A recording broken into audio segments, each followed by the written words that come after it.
Coucou tout le monde, voici pour une nouvelle vidéo et aujourd'hui on se retrouve pour le book haul de cet été. Et il y a 12 livres. C'est pas mal, mais c'est mal quand même un petit peu. On va commencer de suite.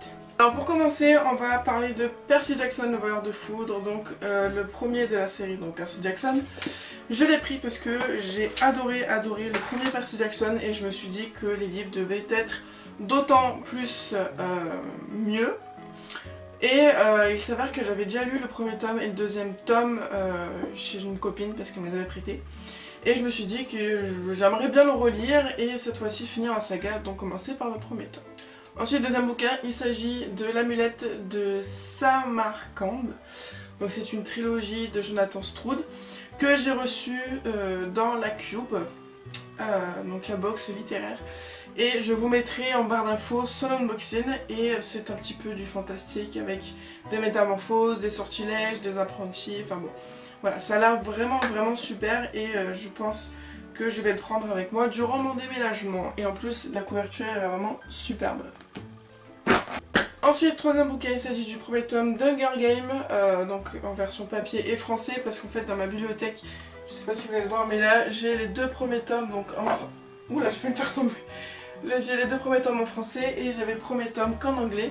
Et j'ai trouvé à Emmaüs, donc je me suis dit autant compléter la trilogie française au complet.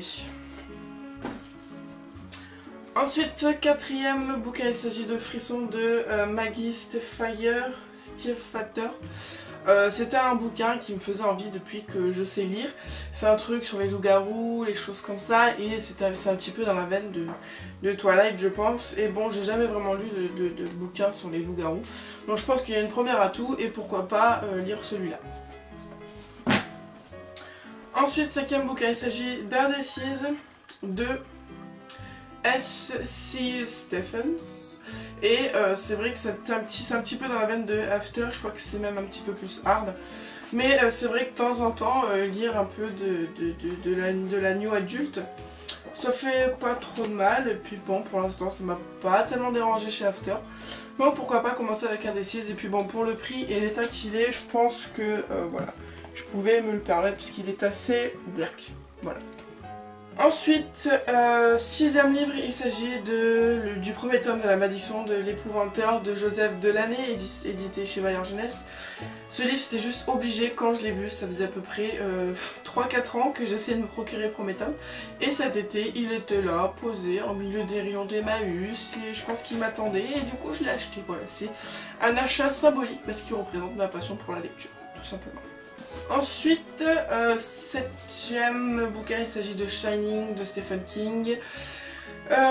Pour l'instant, je n'ai lu que 2 livres de cet auteur. Donc il s'agit de Juste avant le crépuscule, son recueil de nouvelles, et Marche ou crève. Et je me suis dit, Shining a fait un véritable carton, le film a l'air pas mal flippant, donc c'était assez populaire.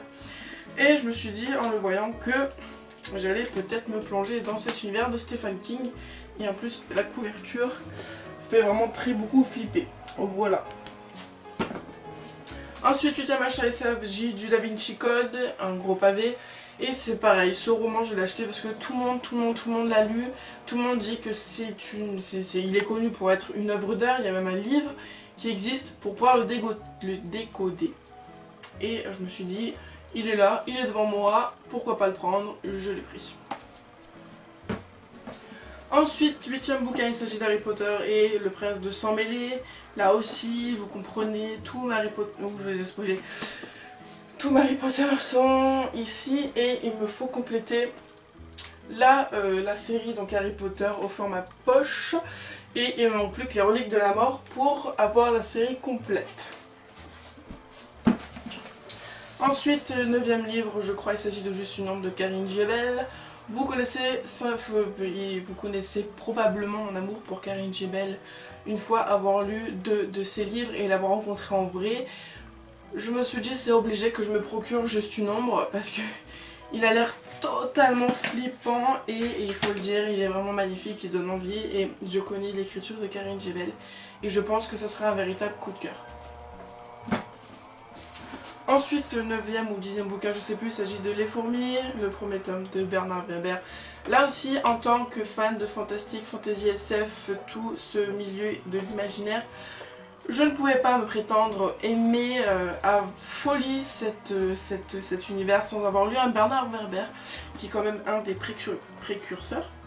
Et Les Fourmis a fait un véritable carton et c'est vrai que l'histoire m'intrigue fortement beaucoup. Donc je me suis dit pourquoi pas, il est là, je le prends. Ensuite, avant-dernier bouquin, il s'agit de Papillon 38 de Régis Descottes, ou Descottes, je sais plus. C'est un thriller psychologie dans un hôpital psychiatrique, un fou s'échappe, et voilà l'histoire. Donc, voilà, il m'en faut pas plus pour prendre un thriller. Hein. Donc voilà, j'espère le lire très prochainement, et je pense que ça sera fait parce qu'il m'a l'air vraiment génial. Ensuite, dernier bouquin, un bouquin pour la culture générale, puisque c'est un livre qui regroupe toutes les mythologies du monde. Et je suis fortement intéressée par les mythologies, les croyances, les choses comme ça. Et je me dis que ce bouquin serait ma petite bible personnelle. Donc voilà, pour moi ce bouquin est terminé, j'espère qu'il vous aura plu. Et mon bouquin de septembre sera très conséquent. Donc vous verrez bien au mois de septembre, hein, d'ici pas très longtemps. Donc voilà, j'espère que cette vidéo vous aura plu, je vous fais plein de gros bisous, je vous dis à bientôt sur la chaîne pour une nouvelle vidéo.